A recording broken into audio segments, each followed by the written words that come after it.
people, we've always, in different cultures around the world, we've had shamans and medicine men and people of faith who were in charge of the healing, in charge of the knowledge. And if you talk to a parapsychologist, we would say, okay, this is DeMille's distant mental interaction with living systems, where you're using PK to affect the person in a positive way.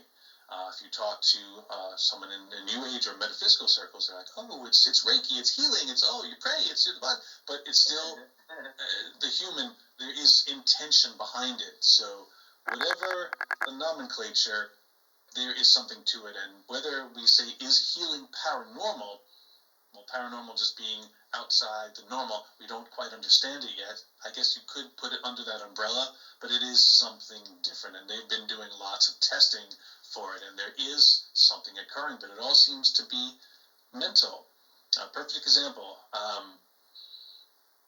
I'm going to mess up the site, so I'm not going to improperly cite the research study, but there was a study done on the effects of distance healing to women who were healing from an operation. Now, they had all these women who were getting surgery done. It was either for reconstruction or for just cosmetic.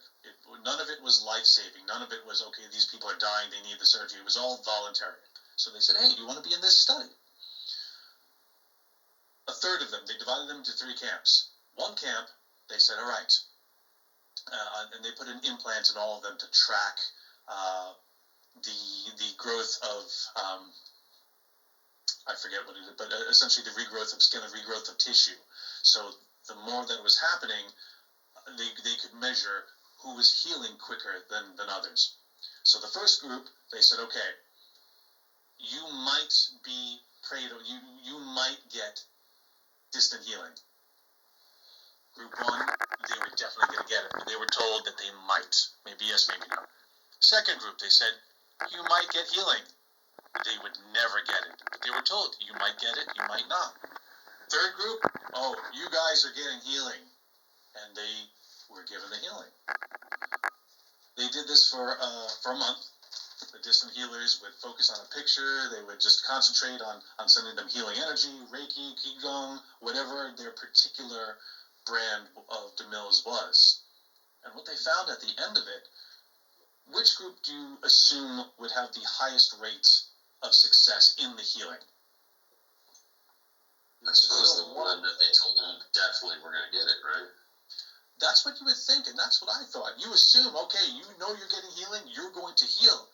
But that group was the lowest. They had the lowest incidence of healing. They also had the highest occurrence of depression afterwards. And the hypothesis there, when they're interpreting the data, they felt like, okay, because they were told you're getting the healing, maybe subconsciously they said, well, I don't have to do anything, I'll just sit back and get the healing. Whereas the other 2 groups are like, well, we don't know if we're getting it or not, so it's, mentally they're hoping to heal, and when they get it, it almost kickstarts that sympathetic nervous system to say, okay, healing's starting, whereas the people who knew they were getting it, perhaps it's that personal, all right, I don't have to do any work to supplement this, in the same way that you want to lose weight, you can't just take a pill, you got to get up and exercise. There's things you have to do to help yourself along. And the results are the exact opposite of what you would think. And that's in the vein of this healing research they're doing. I think it was Dean Radin, but don't quote me on that. Do you remember a movie called Resurrection with Ellen Burstyn from around 1980? I don't know if I've seen it.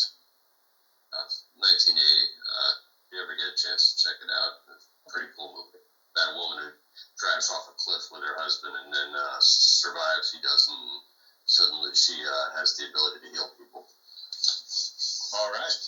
Pretty good movie from 1980. So it dates itself, but it's pretty good. As they often do. Brian, I know it's getting close. As we're finished of the hour, but I just got to ask you a few things. Sure.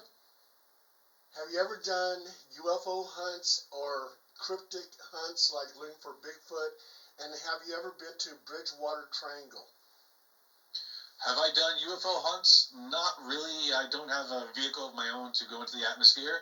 I have looked into the sky and said, hey guys, I'm here. That being said, there's a lot of talk these days about CE5 protocols and the fact that putting yourself in a meditative state can actually facilitate contact with these beings. I don't know how I feel about that, because I do feel that if it's just energy to energy, spirit to spirit, there can be some contact made. But where I fall off the truck is, okay, you are a unit of extraterrestrials and you're in your craft, you're sent to Earth, you're on a mission, you've got something to do, you have to go over there to do whatever you got to do. And meanwhile, there's 5 hippies in a field over there going, oh, we want to talk to you. You're telling me they're going to stop their mission to go over to talk to these people? Because